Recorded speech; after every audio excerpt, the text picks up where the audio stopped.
1980s, things did not change much under Gorbachev. If there was no radical change in industry, much the same was true of agriculture. It is true that Bukharin was rehabilitated and that individual households were permitted to rent plots of land for up to 50 years. But private property and land was not legalized, and the collective principle was not disavowed. Kolhozniks were slow to respond to the invitation to become tenant farmers, partly because collective farms and local authorities were reluctant to lease them land, and partly because they themselves had neither any experience of independent husbandry, nor the appropriate equipment to try it out. Besides, villagers were reluctant to gamble their future on small holdings without some assurance that this time the government would give them unswerving support. The failure of agriculture reform was crucial to Gorbachev's public support, for most people judged him by what they could buy in their groceries. Gorbachev's principal real economic innovation was the introduction of cooperatives, essentially private businesses, in the retail and service sector. This was quite successful, but in a manner which proved unsettling for the economy as a whole. In many towns, restaurants appeared, along with hairdressers, fruit and vegetable stalls, motor repair workshops, and so on, where supplies were more reliable and the quality sometimes better than in the state sector, but at 3 or 4 times the price. Many Soviet citizens availed themselves of their services, having cash to spare, but they resented their profiteering. This was not just sullen Russian egalitarianism.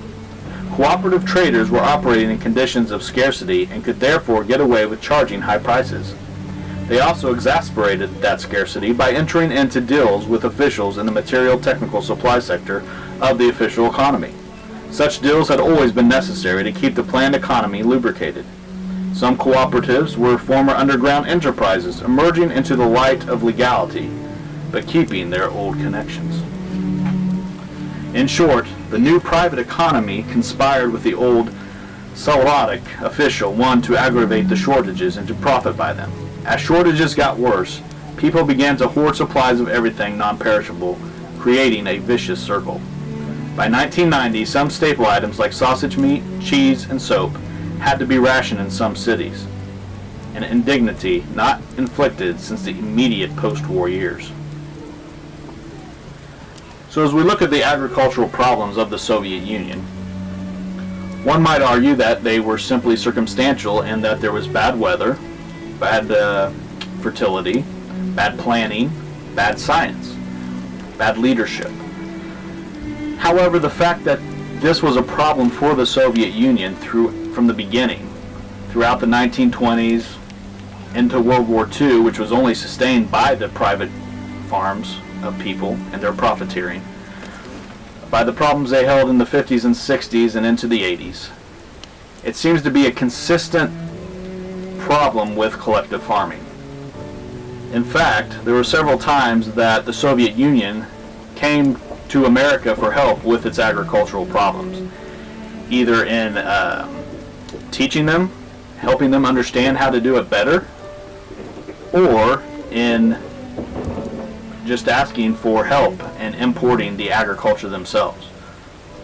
In order to show you an example of this, let's watch this video. 4, 3, 2, 1, 0.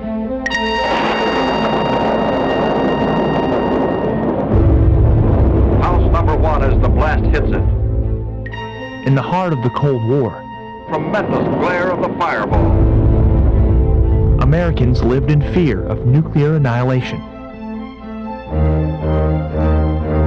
They were alarmed by a mounting Soviet threat and an uncertain regime led by Premier Nikita Khrushchev, the successor to brutal World War II-era dictator Joseph Stalin. But American apprehension was not universal. In the center of the U.S. Corn Belt, a leading businessman was laying the foundation for not only an American success story, but an international breakthrough. In the Sleepy Farm community of Coon Rapids, Iowa, corn farmer Roswell Garst built an agricultural powerhouse in the 1950s. Next year, we trust you will join those thousands who know that the quality hybrid is the surest way to happy harvest. Garst embraced technology early on in his quest for more efficient production practices and higher yields. the hard-nosed Iowa grain farmer set himself apart from his colleagues and earned a worldwide reputation. Garst's pursuit of international capitalism brought him to the doorstep of the world's most powerful communist nation, the Soviet Union. Years of correspondence formed an unlikely friendship between the American farmer and Soviet Premier Khrushchev. Their common bond was corn.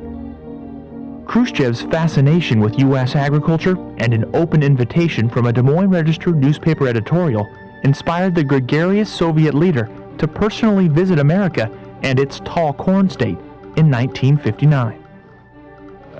Nobody among the American public would be wise to expect really sensational developments out of the conference between Eisenhower and Khrushchev at Camp David. Now that big plane is coming in. You can see it beautifully turning around. The premier of Soviet Russia slowly descending the steps, gesturing as he so often does. Here we are once more downtown in the vicinity of the route that will be traveled by the Russian premier. As you can see, there are very large crowds on hand around the Fort Des Moines there, but you can also see that there are some protest signs. There's one which reads, "The only good communist is a dead one." If we will look at the Soviets, we will also find enough people who will say Khrushchev mustn't go to America, Americans are awful, the best American is a dead American. Sergei Khrushchev, son of the late Soviet premier, joined his father on the historic 1959 delegation. Sergei remembers the elder Khrushchev's repeated attempts to demonstrate Soviet strength before and after his American visit. Saying that we're producing missiles like sausages when we had 2 missiles, and I asked him, how you can say this? He told, I don't care how many missiles we have because it's important if we want to use them, but America have to know that we are strong. But Khrushchev's chest-thumping diplomacy rung hollow in the field of agricultural technology. The Soviet premier knew his comrades were far behind their American farming counterparts.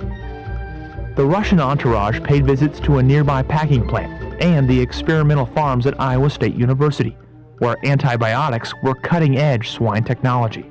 With great fanfare, the Soviet delegation made the 80-mile trek from Des Moines to Coon Rapids, Iowa, and the farm of Roswell Garst.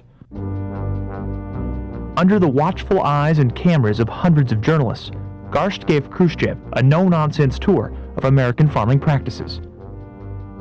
That one-day event had, I think, a profound impact on Premier Khrushchev in terms of his capacity to understand the enormous productivity of American agriculture, and he compared that to what Russian and Soviet farmers were doing, and he realized that they were substantially behind us.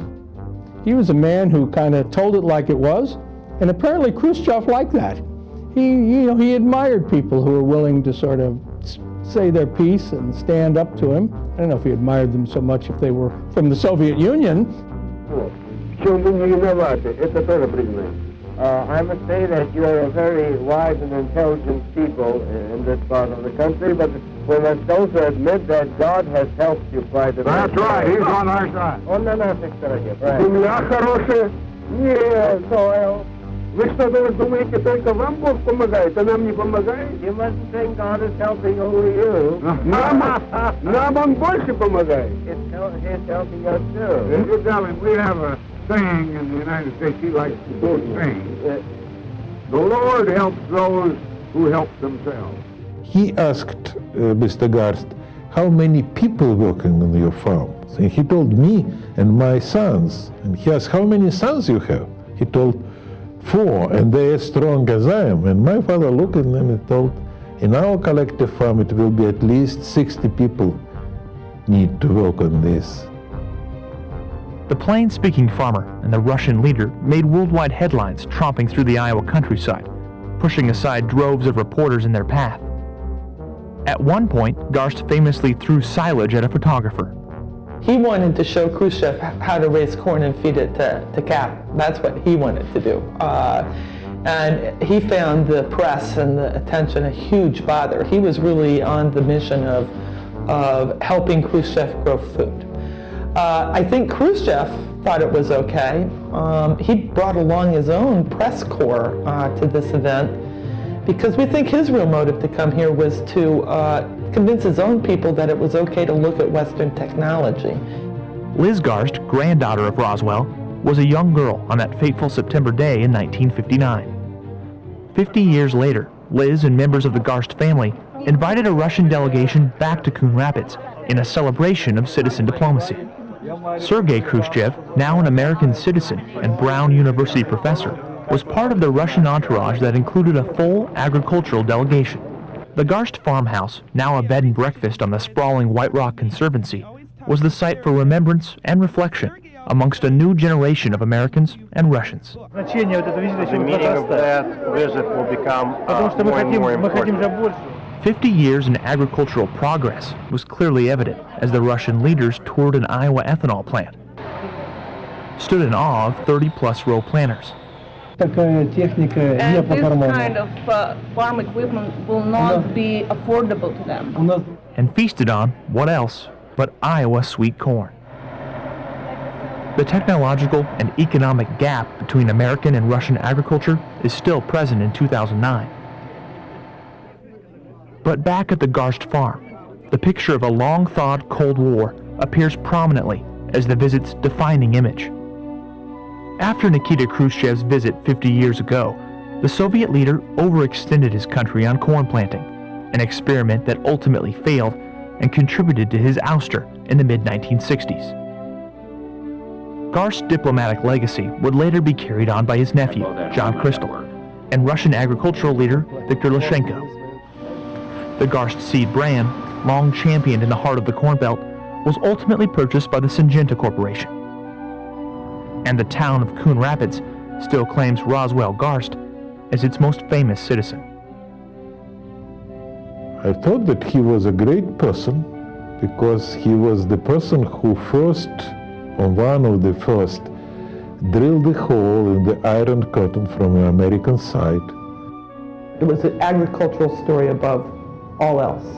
How cool that the first interaction between mortal enemies was on coming together on how to eat. That's a great, wonderful story.